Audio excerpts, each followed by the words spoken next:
आता तिला काही दिसत नव्हते म्हणून विहानने तिला बेडवर झोपवले.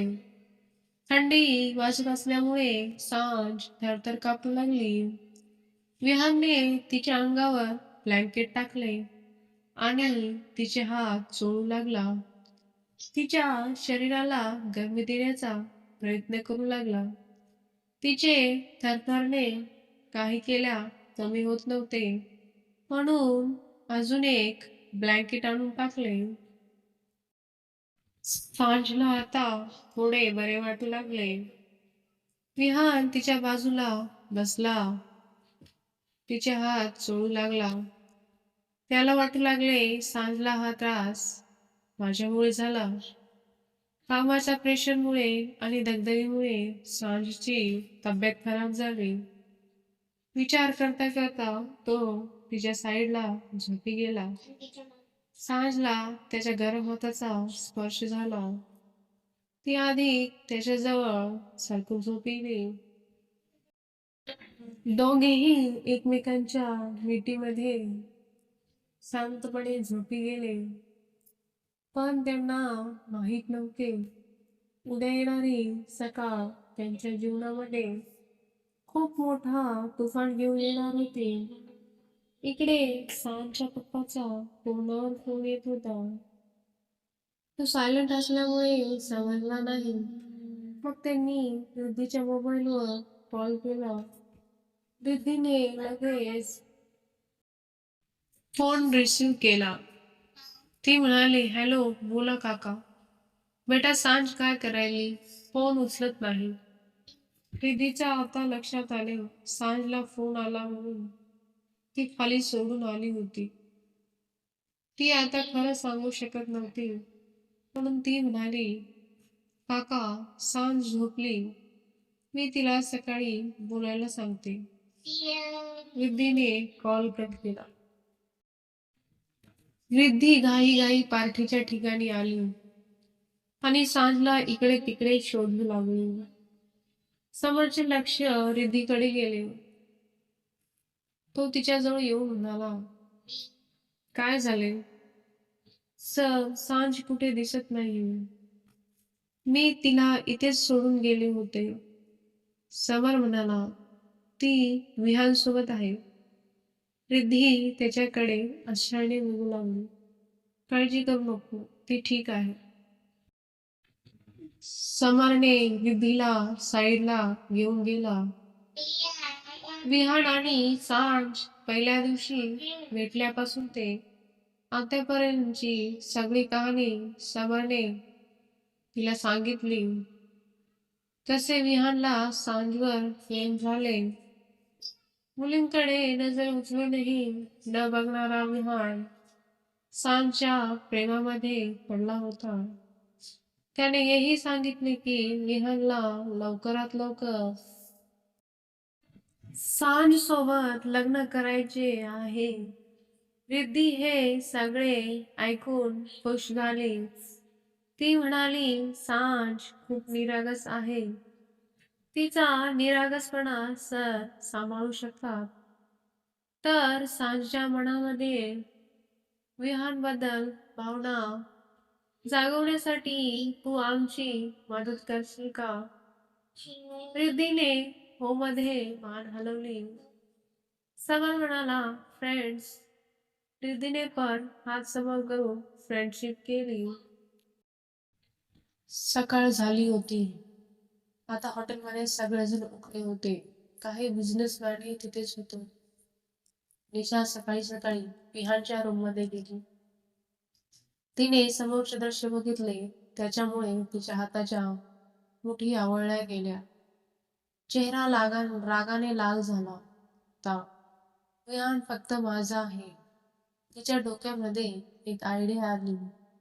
तिने त्या दोघांचा फोटो घेतला. तिने कोणाला तरी फोन करून हा फोटो दिला आणि काहीतरी बोलून फोन ठेवून दिली. मिस सांज वेट अँड वॉच असे म्हणाली आणि गेली. थोड्या वेळानंतर सगळ्यांच्या मोबाईलवर एक नोटिफिकेशन आलं. त्यामध्ये विहान आणि सांजचा फोटो होता. हे मिस्टर विहान राठोड यांची असिस्टंट त्यांना आपल्या जाळ्यात अडकवण्याचा प्रयत्न करत आहे.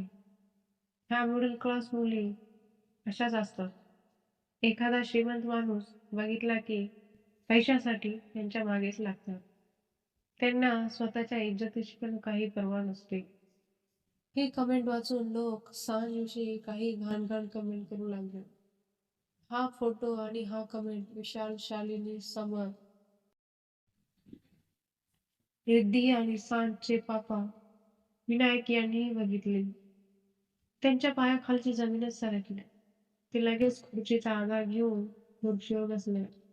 त्यांनी आरतीला बोलावलं आणि ती न्यूज त्यांना दाखवली. त्यांची अशीच अवस्था होती. इकडे विशाल, शालिनी, समर आणि रिद्धी सगळे विहानच्या रूमकडे गेले. विशालने दार उघडून बघितले. त्यांना समोरचे दृश्य पाहून आश्चर्य वाटले. त्यांनी जोरात विहानला आवाज दिला. त्यांच्या आवाजाने विहान आणि सांज दोघेही उठून बसले. सांजने एकदम विहानकडे बघितले आणि पटकन उठून बसली. ती इकडे तिकडे रूमकडे बघू लागली. तिला रात्रीचे काही आठवत नव्हते. तिचे हृदय जोरात धडधडत होतं. तिला काही समजत नव्हते. इथे काय चाललंय? ते विशाल म्हणाले, विहान तुझा मोबाईल कुठे आहे? ओपन करून बघ. विहान या सगळ्यांना इथे बघून आधीच गोंधळला होता. मोबाईल घेऊन त्याने नोटिफिकेशन ऑन केले. फोटो आणि त्यावरील कमेंट्स वाचून त्याच्या हाताच्या मुठी घट्ट बांधल्या गेल्या. डोळे रागाने लाल झाले होते. डोक्याच्या शिरा फुगल्या होत्या आणि जोरजोरात श्वास घेऊ लागला. त्याने एक हात आरशावर मारला. आरशाचे तुकडे सगळे रूमभर पसरले होते. त्याच्या हातातून रक्त निघू लागले. त्याला अशा अवस्थेत बघून सगळेजण खूप घाबरले. समर, हे कोणी केले? माहित नाही सर. सांजने विहानचा मोबाईल घेऊन चेक केला. सांजने जसे नोटिफिकेशन ऑन केले त्यावरील कमेंट वाचून तिच्या पायाखालची जमीन सरकू लागली. तिच्या डोळ्याला अंधारी आली. ती पडणार इतक्यात जाऊन रिद्धीने तिला सांभाळले. सांज म्हणाली, रिद्धी, हे सगळे काय आहे? मी तर रूममध्ये तुझ्यासोबत होते ना, मग मी इथे कसे आले? सांजला रात्रीचे काही आठवत नव्हते. मी सर सोबत कसे? तिला आता बोलायला शब्द भेटत नव्हते. रिद्धीला तिची अवस्था बघवत नव्हती. शालिनी पण सांजकडे दयेच्या नजरेने बघू लागले. त्यांना विहान आणि सांज दोघांवरही पूर्ण विश्वास होता. तेवढ्यात आरती आणि विनायक पण आले. त्यांना बघून सांज पूर्णपणे गळून गेली. तिच्यामध्ये बिलकुल हिंमत नव्हती त्यांचा सामना करण्याची. आरतीने समोर येऊन तिला आपल्या मिठीत घेतले. ती म्हणाली, मम्मा, मी तुमची चांगली मुलगी नाही. तुमचा आणि पापाचा विश्वास गमावला. हे माझ्यासोबत का झाले? पण मी काही केले नाही. मी सरला हमेशा बॉसच्या नजरेत बघितले. सांजचे बोलणे ऐकून सगळ्यांच्या डोळ्यात पाणी आले. विहानला तर तिचे रडणे बघवत नव्हते. तिथे सगळेजण आले होते. निशा पण होती. विशाल म्हणाले, आमच्या परिवाराला सोडून बाकी सगळे प्लीज बाहेर जा. रिद्धी आणि समर, सांजची मम्मी पप्पा, विहानचे मॉम डॅड आणि विधी एवढेच बाकी होते. विशाल म्हणाले, विहान, हे सगळे काय आहे? विहान सांगू लागला, रात्री सांजला चक्कर येऊ लागली होती. म्हणून मी तिला घेऊन तिच्या रूमकडे गेलो. पण तिथे लॉक होता, म्हणून तिला माझ्या रूममध्ये आणून झोपवले. थंडी वाजू लागली होती. ब्लँकेट पांघरून देऊन मी तिच्या बाजूला बसलो होतो. पण मला कधी झोप लागली माहित नाही. पण हे फोटो कोण घेतले आणि सोशल मीडियावर पोस्ट केली, मी त्याला सोडणार नाही. सांज हे सगळे ऐकून लगेच चक्कर येऊन बेहोश झाली. तिची अवस्था बघून आरती रडू लागली. शालिनीने येऊन त्यांना धीर दिला. खाली मीडिया आली होती. हॉटेल मॅनेजरने येऊन विहानला सांगितले. विहान विनायक समोर थांबला आणि म्हणाला, सर, मी आता एक निर्णय घेतला आहे, जे सांजसाठी खूप गरजेचं आहे. मी तिच्यासोबत लग्न करणार आहे.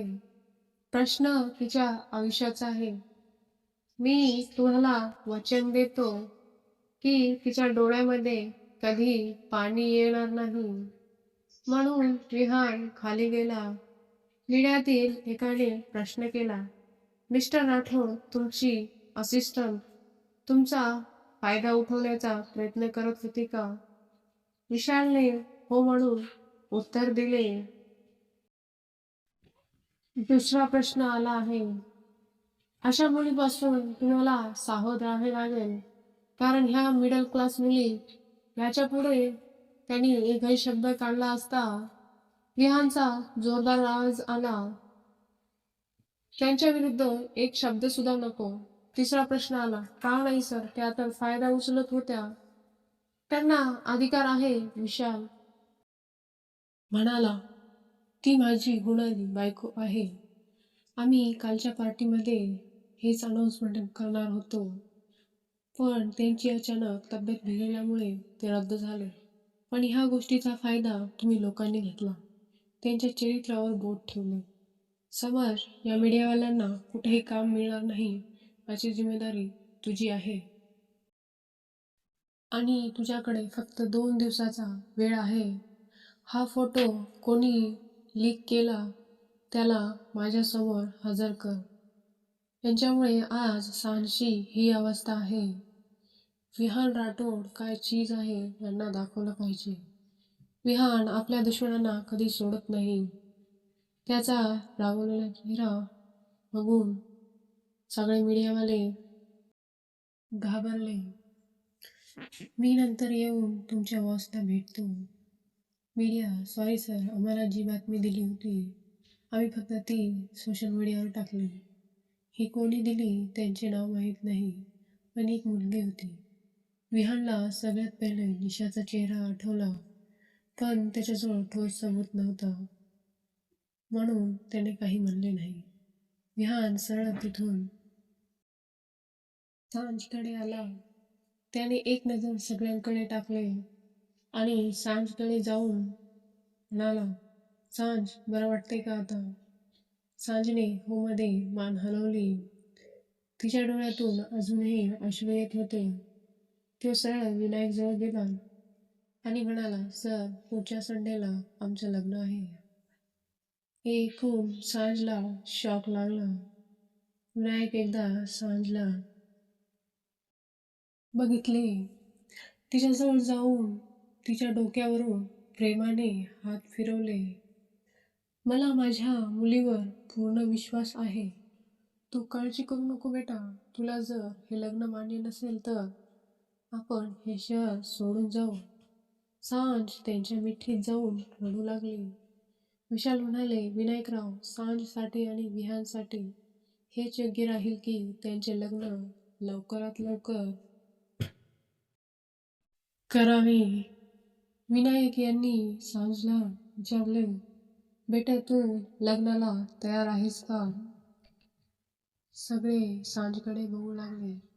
सांजने विचार केला, आतापर्यंत ही न्यूज सगळीकडे पसरली असेल.